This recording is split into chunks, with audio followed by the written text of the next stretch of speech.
this is our vision service for the year. Now, we have a big problem at NAFLO.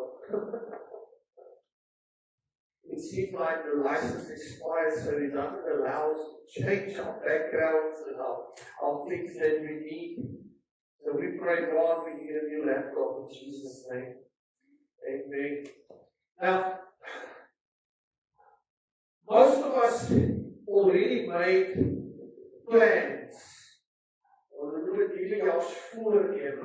We've already put things in place where we said, this is what I want to achieve for 2026.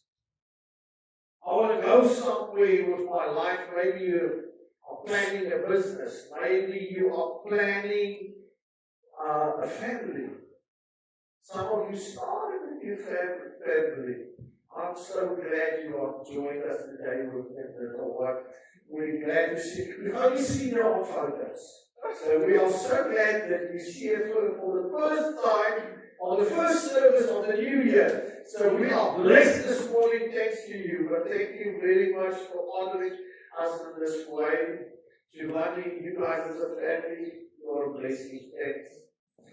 So we've all made that, but to actually know where you are going, you need to know where you were. Where you come from. En jy kan nie sê ek hierdie jaar gaan beter wees as jy weet hoe sleg was die vorige jaar. Cannot know if it's going to be better if you don't know how bad the previous one was. And I'm not saying your year was bad, okay? Everyone had challenges. Ons almal het 'n goeie uitdaging of twee gehad. So we want to start this year by just looking at where we were, and in 2025, you will remember our posters that we had on that said we're going to go deeper. You remember that? God challenged us for the year to go deeper. Now, I felt that we spoke about what is our mission or our vision for 2025. And then I asked in the church, guys, what's the vision of GCI? What's the vision of Generation Change International? And they tell me, ons gaan dieper ons doen. No, that was the vision for the season. It is not the vision of the church itself. So in 2025, we called it our mission or our vision. We always had it there. But I think on the new posters you will notice we are saying focus. We came as a church board and we realized people are getting confused completely. So we will just remind you. So we decided this year we're not going to say, what's our vision? What's our mission for 2026? No. We're going to say, what is Generation Changes, this congregation, what will be our focus for 2026? So that there's no more confusion. And that's why we say we need to know where we were so that we know where we are going. And nou weet ek nie waar ek was op die preekie, want ek het dit gehelp hierso. Right. So I want to have, the vision is coming later. Okay, I'll share that. Okay. Right, so we started the church 2009. Was it 2009? We started the church in 2009. So it will be now about 16, 17 years? Now, about 17 years now.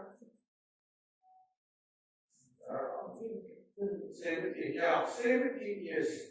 So we started in 2009, and I got the message from God to plant the church. And the day God spoke to me, and I saw GCI before me. That time, we had a different name. It was called Jam Outreach Ministries. Jam stands for the youth and his people. And guess what? A lot of people thought one or two things that this is children's ministry. Because we said youth. And some other thought we were part of his people as a congregation. And no, we just meant God's people. So we brought a confusion as well.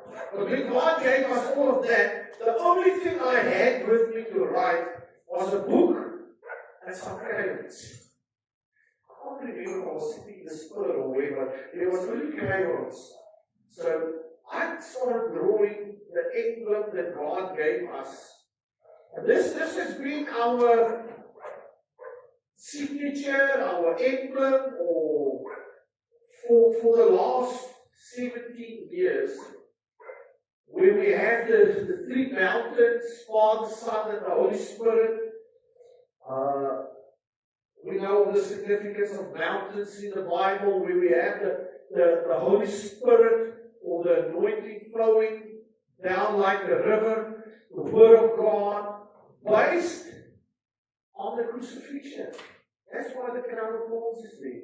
It's all about saving people out there. It's about Jesus Christ. The moment you stop preaching Jesus in this church, we should close the doors. Yeah. The moment Jesus is not the center of this place anymore, but somebody's agenda, then we need to close this. We need to be here because God has put us here. Now, we had that, and now you can see that picture is still very pixelated. Huh? It looks like it was drawn in 1960 on the first computer. It felt like it in any case. Because we had to do it there. Yeah, you draw a line in and then you zoom in and then you have to plot every dot, every little block to get the color in it. It took us hours to color this. Today, you do this on your phone in 5 minutes.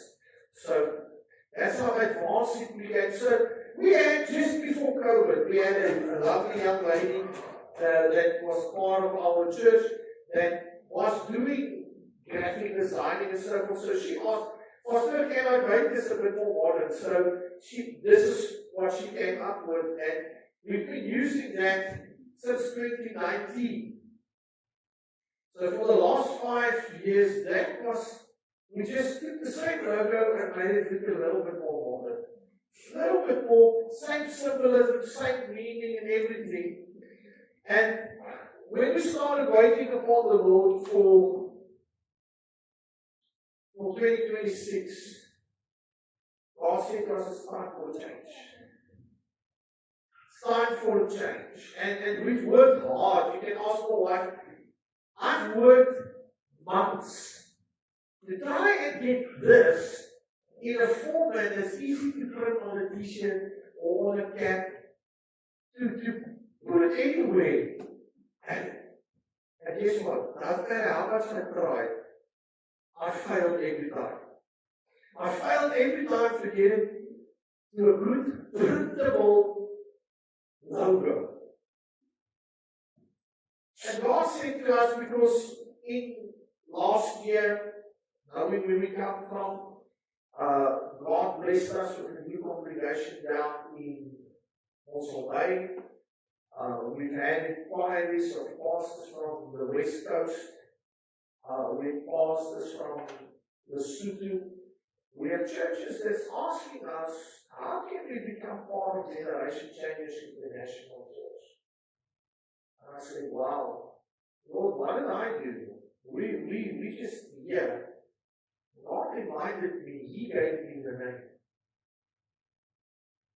Because we said, we will include the rest of God's people.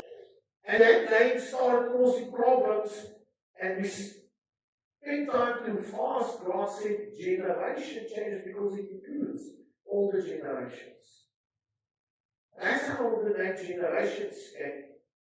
Generation Changes International Church. We never planned to just be a local church. There's never ever been just to be local. I'm not satisfied with that. It's not the vision that was birthed in my heart. That was not the plan. That's why we took it out now, but the trips to Malawi, God has blessed us. I've announced this in December, that we went last year to Malawi and we wanted to plant 120 Bible schools, and we only managed to plant 30. Because all our equipment, all our Bible school equipment, the boxes, the super books, the videos, all was put up at the border. And we didn't reach our target. So Pastor Isaac spoke to teach every nation, and they said to them, you know what? We wasted the trip to Malawi because of this.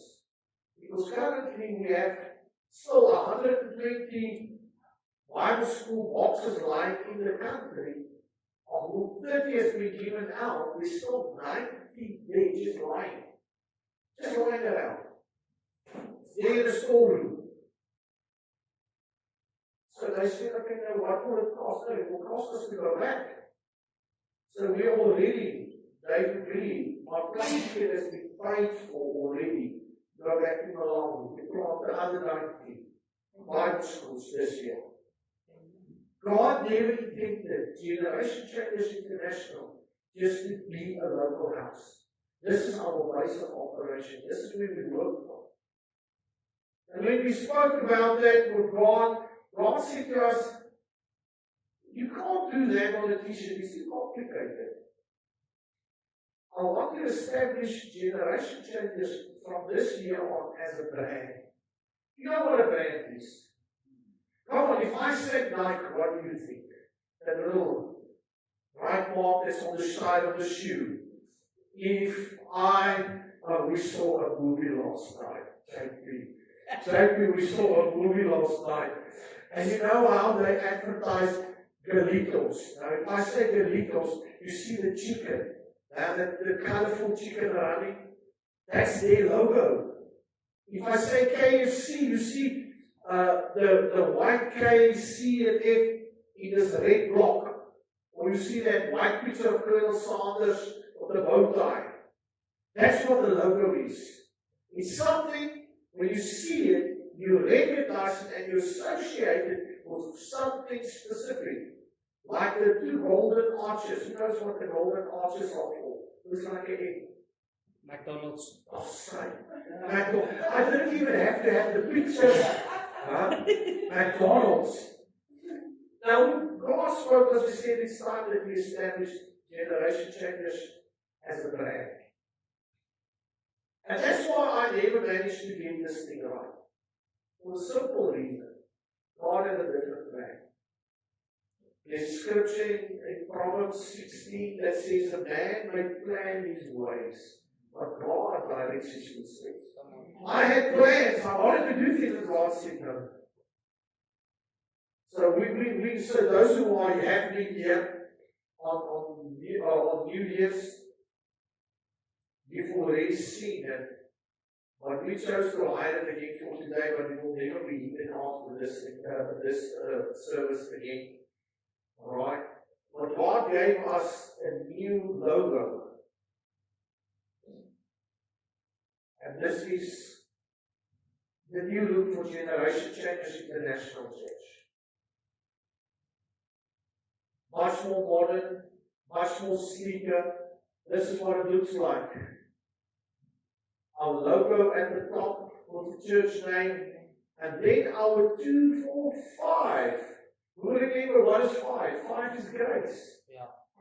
Our 5, if you read them, you would see, you recognize them. Those who have done our growth track to become members of the church will recognize and say, hey, but that's our 5 values. That's the values of the church. Authority, evangelism, mentoring, leadership. We had family in the past, but we changed it to fellowship. To fellowship, not just family, because family implicates a close group. You're a family, and you're a family, and you're a family. No. We are one big family. So we rather use fellowship, because it includes smaller families. It's a bigger group. And because we don't want isolated group, even though we have different ministries or different groups in the church, it's just to speak to those needs. But we've changed. Now, what we have not changed is the church vision. We asked God many years, when I had to come back to Standerton, I asked him, what's the purpose? Why must I start a church? And he said to me, the purpose is, I need to teach people how to rule and reign in this life and the next. Because God made us more than a conqueror. So what is the vision of GCI? That is to change our world. One person at a time. My wife picked it up. She was so clever. When I was preparing all of this, I typed in one place, changing the world. She said, it's not the world. Then we sound like we're telling people we're going to solve nuclear war and we're going to solve world hunger. No. We want to change our world. And it includes your world. If I can influence you today, you might influence someone else tomorrow. And by doing that, we can influence our community. And so changing the world that you and I stay in. And hopefully if we can change this community, we can change the town. If we can change the town, maybe we can change our province. If we can change our province, maybe we can change this country. And if we can have an influence in this country, just maybe we can then make a difference in the world. So, what is the church vision? Changing our world one person at a time. And that is going to be so crucial for this year. Our mission, how are we going to, that's what the mission is. How are we going to change people's worlds around them by equipping the saints for leadership and service and shepherding them to reach their full potential in the calling God gave them. Now you will see in the next couple of months or so, we will start having some of that process around with the church, with our vision, our mission, our purpose, and our core values, our 5 core values. You will find that currently we had the map, for example, in our day because we were praying for our town. We're going to take that out and we're going to put the vision in there. We're going to get 2 or so more of it, and we're going to put in the core values. We're going to put in the mission in there for you. So that you can constantly be reminded, why are we here? What is the purpose? We are not here to be the local charity. God says, look after the widow and the orphan. He didn't say supply everybody that's too lazy to work with food. I do get it when people go through troubled times. That's when God says we carry one another's burden. That's when we are family. That's when we are a community. Because we look after one another. Nobody ever said it's Pastor Pat's job to look after everyone that walks through that door. No, God gave me a family, and as a father and a husband, that's my responsibility. To look after my family. But when it comes to the church, we are supposed to look after one another. That's how we said it. Shepherding them so that they reach their full potential in the calling God gave them. So we all can get to the same place. So we need to be clear of why we are here. So that people don't mistake us for the wrong thing. Amen? So when we look at the new logo of Generation Changers, Pastor Hamlet now changed from the 3 pillars of Father, Son, and Holy Spirit and so forth. No, not really. Let me show you quickly here. No. Where's that?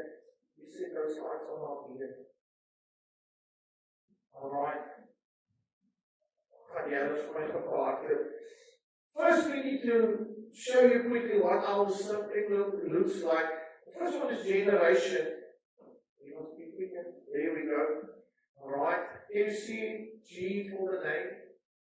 It's also G for God. Alright. We know God is Father, Son, and Holy Spirit. Alright. And that's why there's still 3 letters in there. G, might maybe say this is God, and the C you can even put for Christ if you really want to. I just know you're going to get some trouble when you get to the I. How do you make I in Holy Spirit? Alright.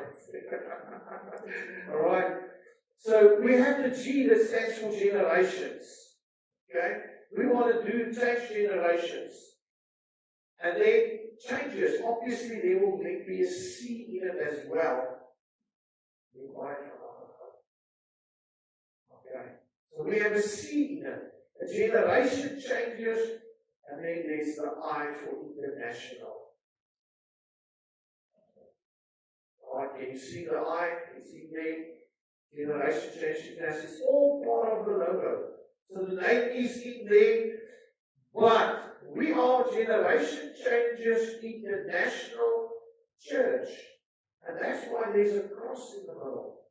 And that cross represents, you remember our crown of thorns? The salvation.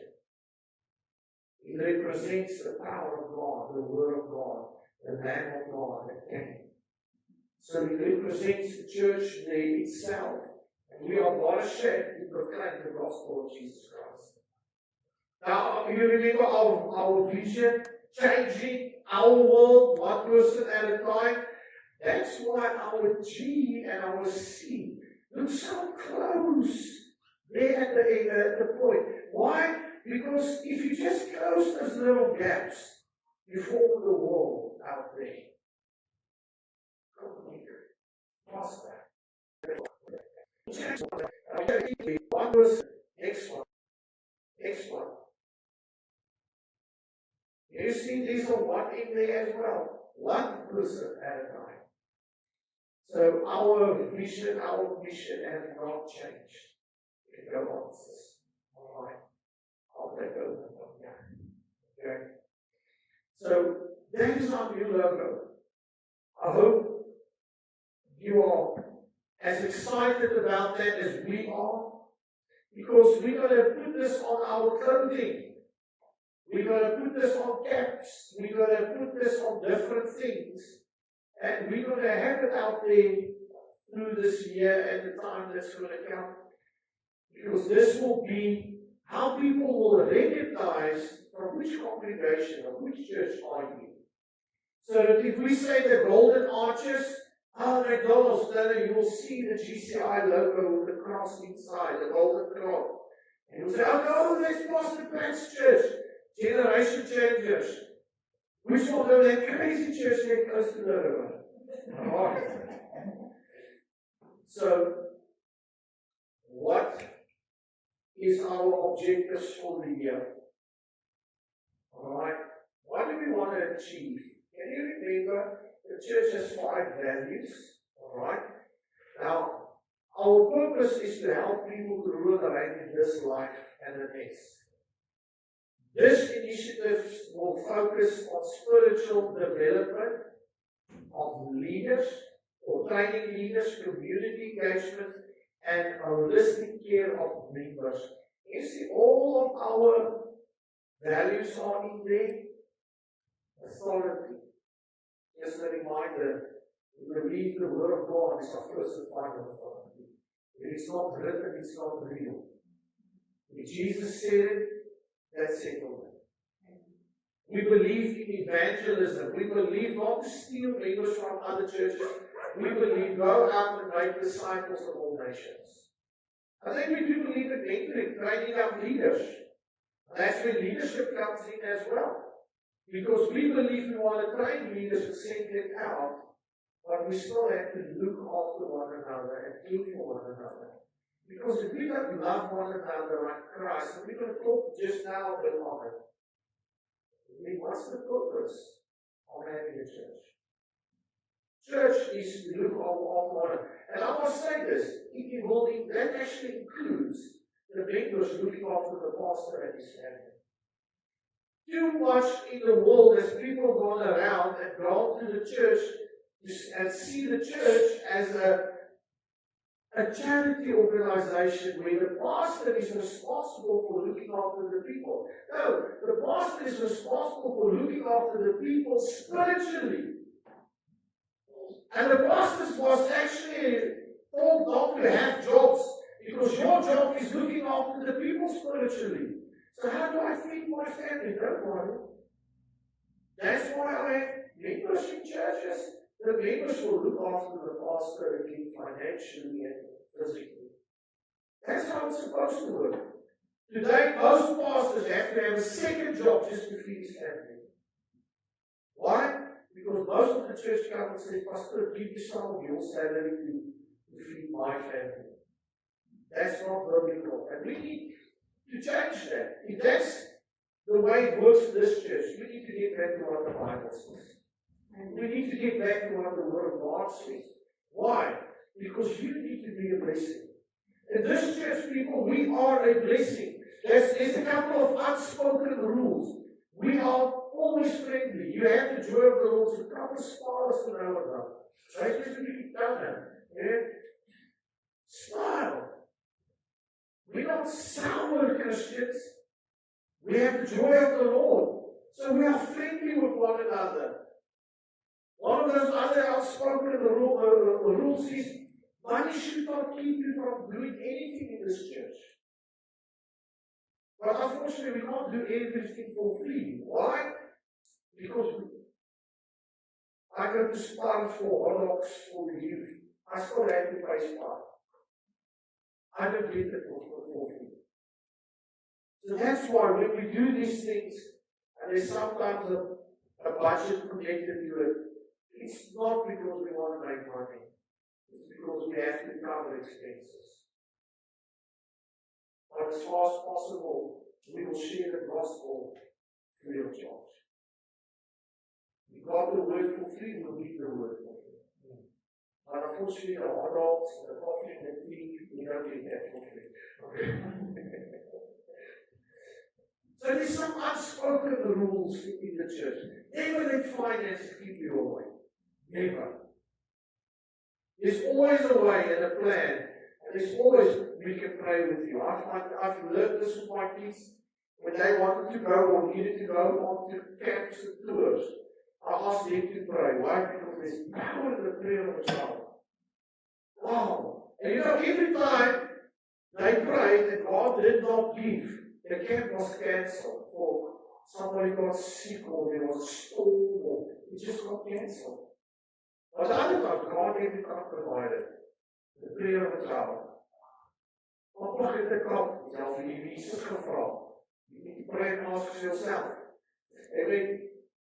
So, we're going to skip some of these. Okay, how are we going to do this this year? We're going to focus on our worship services that we have. We're going to strengthen our leadership. That's why you saw already on the 31st we have leadership events that we get together. So if you are a leader, if you get invited, we want to train leaders. That's what it's about. We organize training, not just for spiritual growth, but to train you as a leader. To grow you as a leader. Some of these trainings are mahala, for free. So if you don't use it, it's only you that's to blame. It's only you that's to blame for not using what's available to you. We're going to grow our youth and our young adults this year, and that's very important for us. I think Pastor Jacob can stand here with me. That's the second good news I have for you. That's the second good news I have for you. Officially, we want to just say welcome to Pastor Jacob Engelbrecht. Some of you know him. He has preached here once or so before. But officially, from the 1st of January, he's going to be our pastoral assistant for now. Which means he's taking full responsibility. He's been working for the last 7-8 years as a missionary and an evangelist. And now you will understand why God sent us an evangelist. Okay, I will share that just now with you. But he's going to be mainly responsible. He's helping me with the congregation and everyone as one of the pastors. But he's going to also be responsible, especially for our evangelistical leg of the church. Plus, he's going to help me take over the youth. I don't have the energy to jump up and down with them anymore. So I'm getting somebody that has the energy. All right. Like you say, when I jump, it looks like a car and we would shots. It's just nothing like leaves the floor. So his feet are still can go off the floor. So we want to just give Pastor JP a hand and say, welcome. Officially, this is your house, the same as our house. You've been part of the family always. I'm glad you're back. One of the sons are back in the house. And we're going to take lead from him, and as God leads us, and as God uses him, we're going to grow this church. Remember, one of our legs is evangelism. We don't want to steal babies from other churches, we want to make them ourselves. And God has sent us evangelists. So, welcome. Right. So that's the second big announcement. So our youth is going to not look the same by the end of the year completely. The old guy is going to be gone. Now I will still attend some of the most of the youth and everything, but I will not be running the program there as the past. We're going to hand that over. I already mentioned it. And the other thing to do is we're going to have growing family-oriented ministries. Right? Our kids club is growing. I've been requested and I'm going to do something about it. It's not on the year program. We're going to arrange events for our men this year. We're going to do a couple of events just for our men. Why? Because we have so many young men growing up without fathers. They don't know how to do the things right. And maybe it's time that what's older mother around, they'll ask older men come and say, there's a better way to do it. Not saying what you're doing is wrong, we're saying there's sometimes a better way. So we're going to bring that in as well. And then prayer and intercession key. If you don't pray, we can't expect God to do anything. If we don't pray, we cannot ask God for anything. That will include, if you look at your year programs, the first 3 days, starting on the 1st of February, which will be a Sunday, we will have a fasting and prayer. We did a big sermon in December about the different ways of fasting. Whether you do a Daniel fast or a partial fast, please don't do a Hindu fast where you say, I fast as long as the sun shines, but when the sun goes down, come on, we don't bring other religions into the place. Alright? That's not how we fast. You either have a full fast or you fast from specific things. Alright? We do that. But you don't fast just as long as the sun shines and the sun goes down, you eat like a pig. No. That's other cultures, other religions. It's not Christian. Alright? So for the first 3 days of every month, we're going to fast and pray for this church, for the members of this church, and for Stanley, our community. That's what the purpose is for the prayer and fast. So, and we expect, as leaders, we expect everyone in the church to do this. Even Zikosi will fast from sweets for 3 days. Okay? My wife is unfortunately, she's a diabetic. So she will never go on a full fast. She will do a Daniel fast. That's when the kids have learned how to eat veggie burgers. When there's no meat allowed for 3 days. We might still, now that they're bigger, we might still go on a full fast for 3 days. Christ will change you spiritually completely. And when you have big issues and breakthroughs that you need, that's what we need to do. We need to fast and pray. We need to fast and pray. It's not easy. It's not easy. But if it was easy, everybody would be doing it. Okay? So we're going to do this. So we're going to introduce our fasting and prayer every month. Okay? Right? It's not something I can check you up on or reward you for. The rewards come by you doing it. Okay? And then obviously we have community outreach programs which Pastor JP will lead us in. So what will our focus be for 2026? Guys, this is very important. I know everybody saw the new banners on the sides. So what's this all about? What's all of these pictures and scripture, what is all that about? I want you to go with me to Matthew 22, verse 37 to 40 quickly. I promise you we're not going to be too long. But take your Bible, go for me there. If you can highlight it, if you can mark it, this is our scripture for the year. And we're going to come back to this. And he says there, and he said to him, you shall love the Lord your God with all your heart and with all your soul and with all your mind. This is the great and first commandment. Right, so a command is not a suggestion. God is speaking here to a rich young man. So money is not a problem for him. He's rich. He's a prince, says some translations. So he has respect.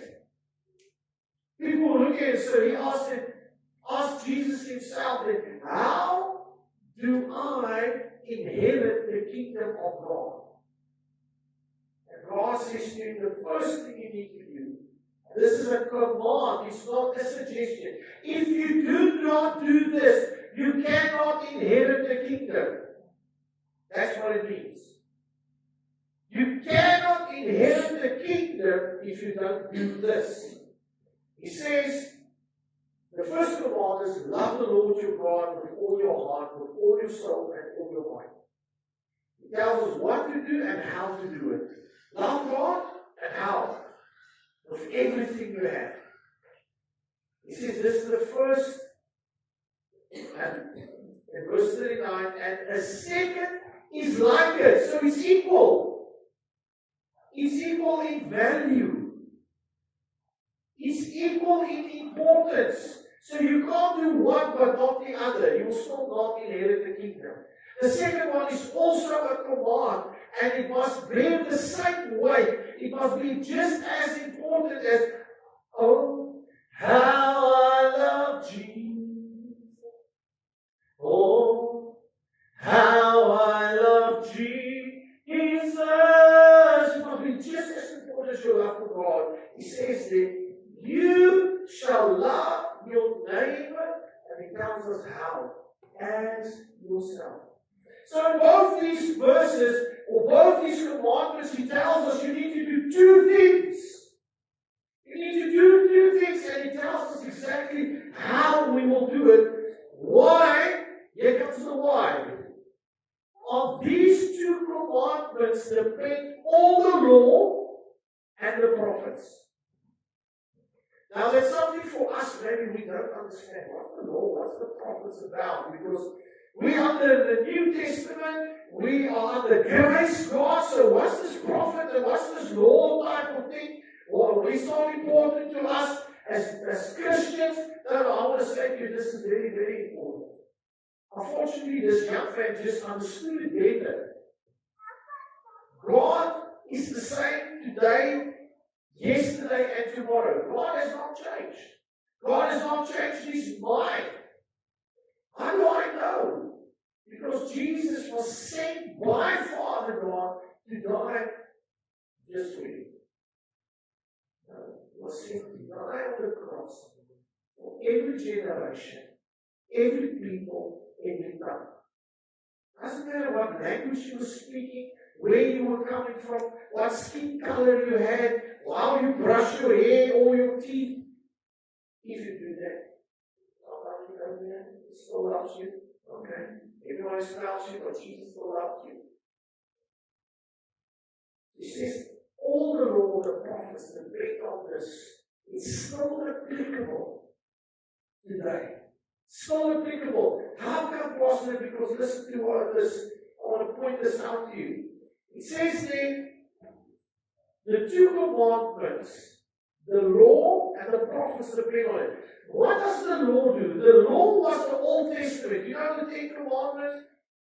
What was the first thing of the Ten Commandments? Oh, we're going to teach this. We're going to teach this. I'm just going to do the first thing. What is this? What?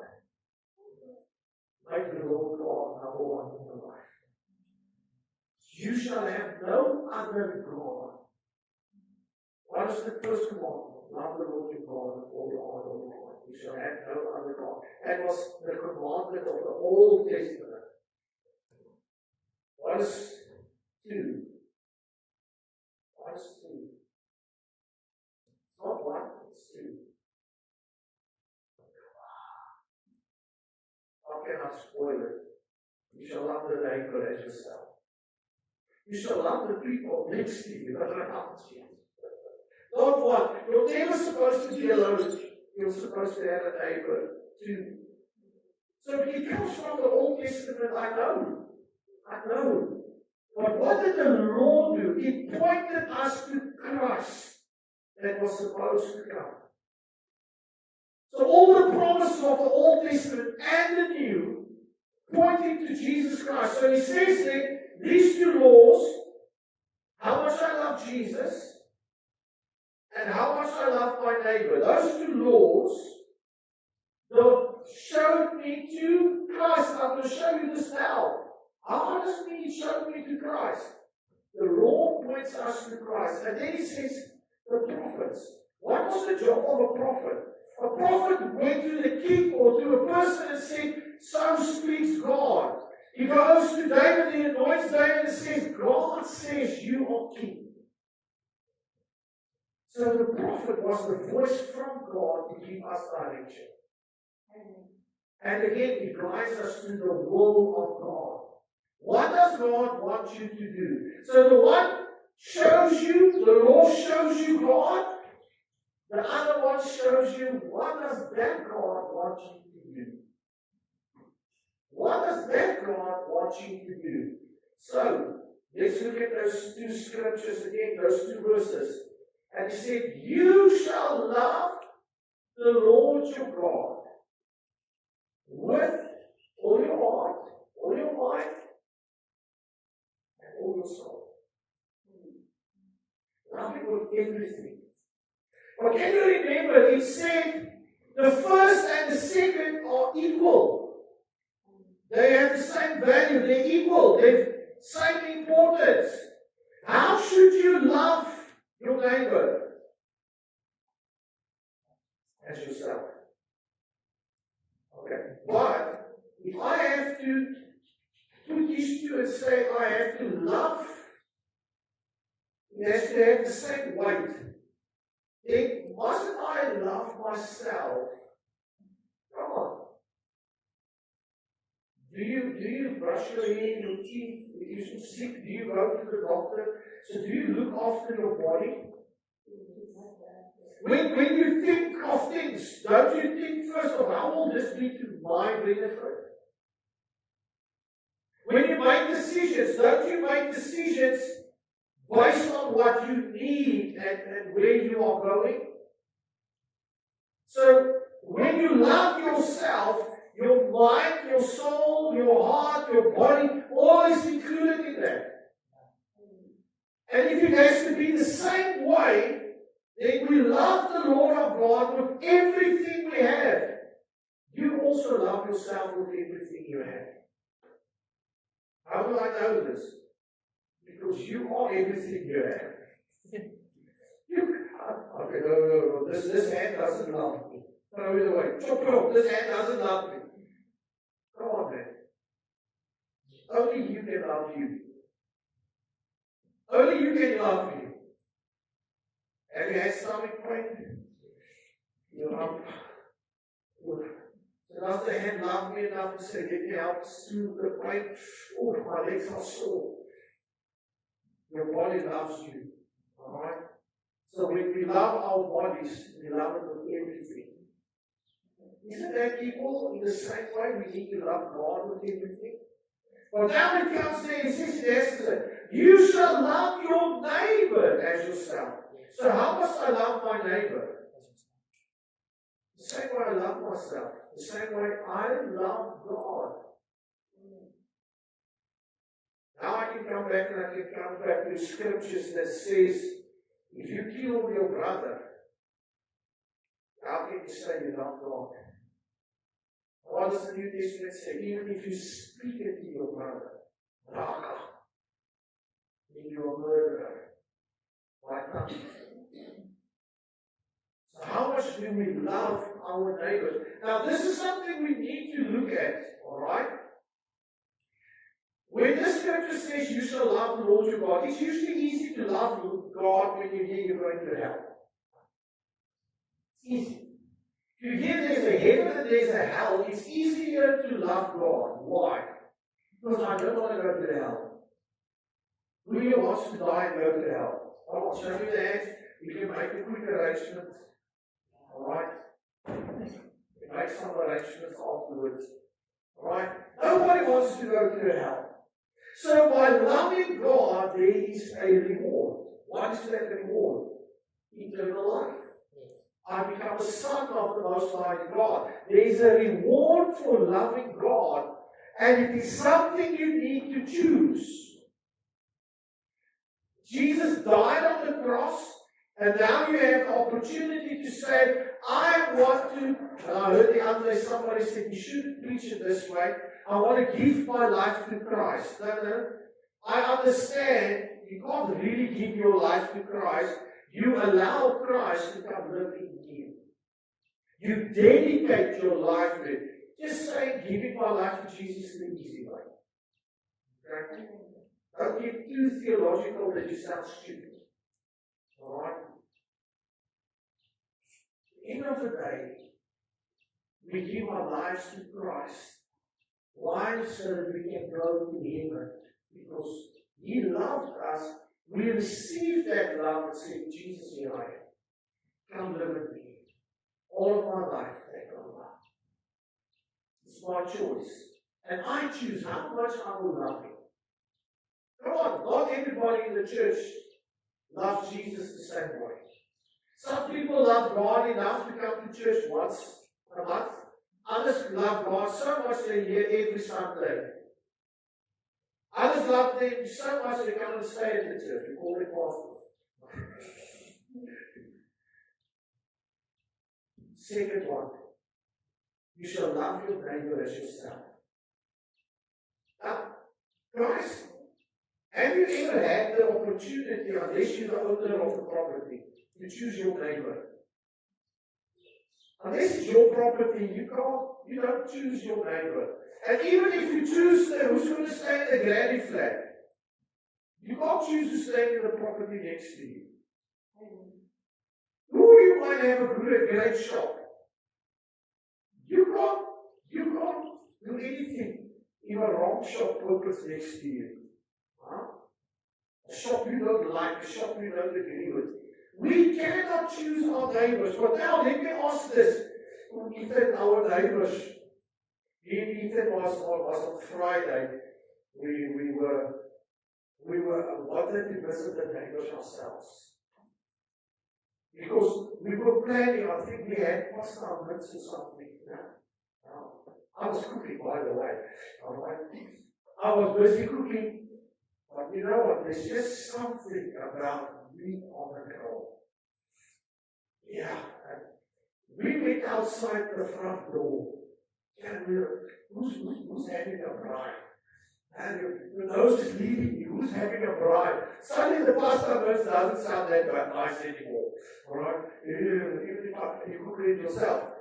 And it smells so nice. And our neighbor had a friend over and they were crying.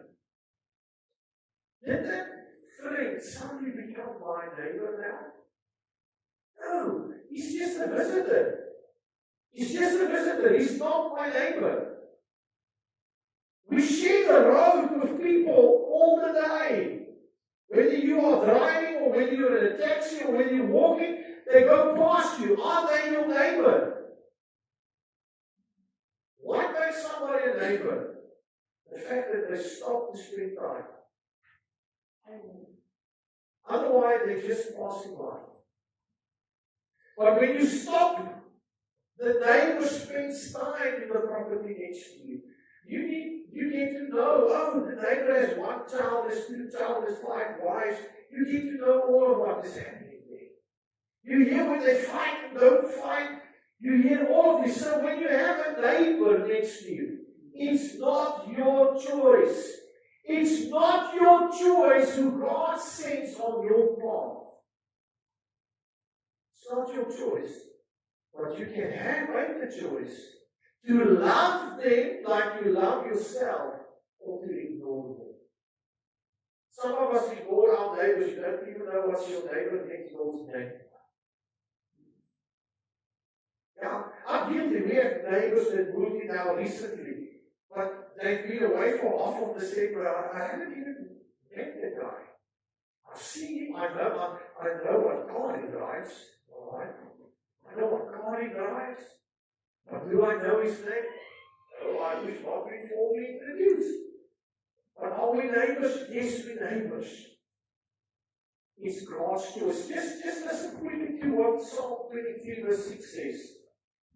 It says, surely goodness and mercy shall follow me all the days of my life. And I shall dwell in the house of the Lord. That's how you recognize the neighbor. They dwell. They don't just come and they leave. They sleep there. They cook there. They build a life there. They dwell. So guess what? Who's your neighbor? And I know, don't throw me under the bus with theology now. I know everybody is supposed to be your neighbor. But do you get to spend time with everybody you see and meet on a daily basis? No, you don't. So which ones are the guys that God intended you? The ones that stop by the roadside. The ones that takes time that you can't speak to him. I cannot, if you just walk past me, hey, JP, I need to tell you about Jesus. JP, come here! JP! I can't do that. He's a boss by. But if he comes and says, hey, how are you now? Good. Well, just haven't seen you for a while. Hey, JP, you know Jesus loves you. Oh, really? Now we have a conversation. The neighbor is the one that you choose to love the way you love yourself. And how much do you love yourself? You love yourself enough not to want to go to hell. Can I say this again? Do you love your neighbor as yourself? How much do you love yourself?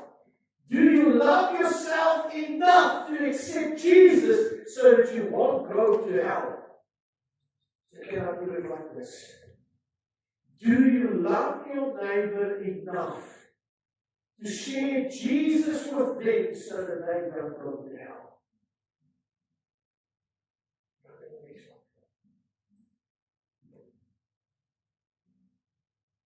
As a Christian, it means treat everyone with love and respect, but the command is love your neighbor. Love them enough to save them. That's why when we look at our banners, it says the hashtag, if you love me, save me. When we look at and ask God, what is the focus of 2026? God said our focus should be evangelism. But that is one of our principles. God said, I know, but I want you to make it more. I want you to go big on it this year. I want you to teach people how to win souls, and we're going to do all of that. We're not just going to have courses about it, we're going to have sermons about it.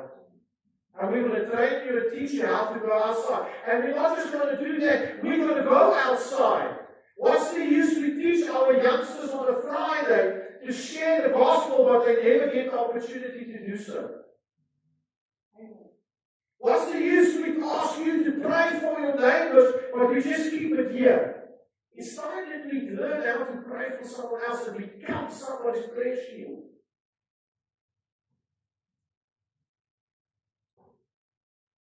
Do you love your neighbor enough to save them from hell? Listen to these commandments, Matthew 28:18. And Jesus said to them, all authority in heaven and earth has been given to me.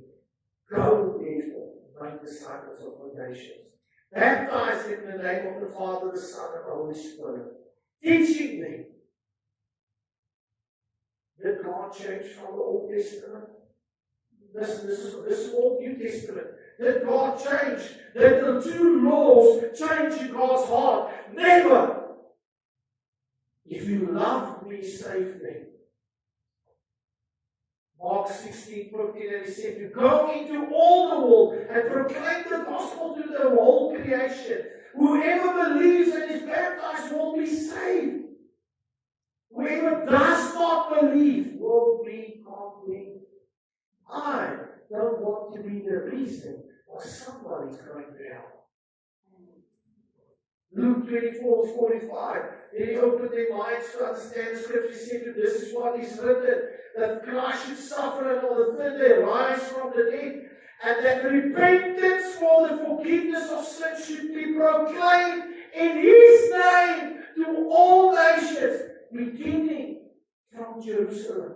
And we know in the book of Acts, He says, I will pour out my Spirit upon all flesh. Why? So that you can be my witness in Jerusalem, Judea, Samaria. Jerusalem is your home. It's where you stay. And the next. That's why our vision of this church is changing our world. And if I can change your world, where your house is, where your street is, where your work is, then we can start saying, okay, now we go to Samaria, we're going to go to Standerton, we're going to go to Lekwa, we're going to make a difference in this town. But it has to start in Jerusalem. It has to start where you are. That's why our vision is clear. We start where you are. One person at a time. You are witnesses of these things. Means you saw it. And it's time that we proclaim it. Just for each sake, when we look at the numbers for the year 2026, the following numbers are all in there. The number 2, obviously, 2 times 10 is 20. Remember, God is a God of multiplication. Is this now some heebie-jeebie? No. We call this Bible numerology. Certain numbers in the Bible have significant meaning. So we just use those numbers to look at what does that number mean. Alright? And what it does, it says there, number 2 is the number of the vision. Guys, we need to make sure we are in this world, but we are not from this world. We need to save the people that are still in this world. Then there's the number 10. Now, we also know 2 times 5 gives us 10. Alright? So what is 5? 5 is the number of grace. God's grace. You are saved by grace through faith. So that no man shall proclaim or boast that he saved himself. The number 10 in the Bible means ordinal perfection. It means God came and placed things in order in a perfect way. He's putting things into order, and then the number of man is the number 6. So when we look at this, and we say 2026 focus would be evangelism, it means God is asking us to look at the numbers.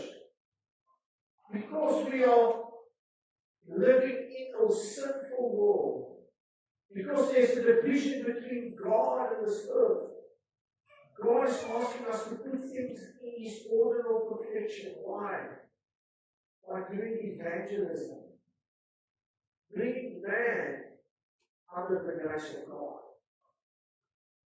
You can interpret it in many ways, but I believe God is calling to man, the number of man.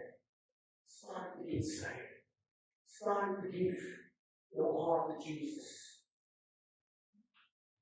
Our focus for 2026 is evangelism. That's why I also believe God changed our logo. You put the cross center of all of it. I want to finish with this two hashtags. You know it, it's a quote. Hashtag love me, seek me. Hashtag love me enough to seek me. I don't want to say, hashtag if you love me, save me. If you love Jesus, save me. This is a year, and we have great announcements. The leadership team has changed. The leadership team has grown. We have bigger plans and bigger things happening.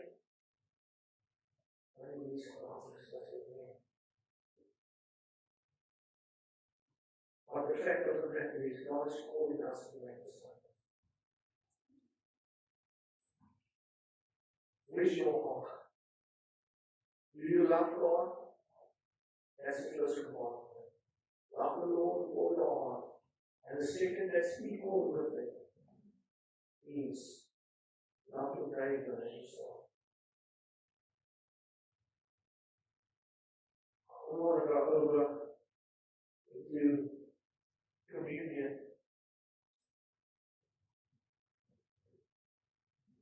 I want to start this year off by asking yourself, you can stop there, recording. Jesus came and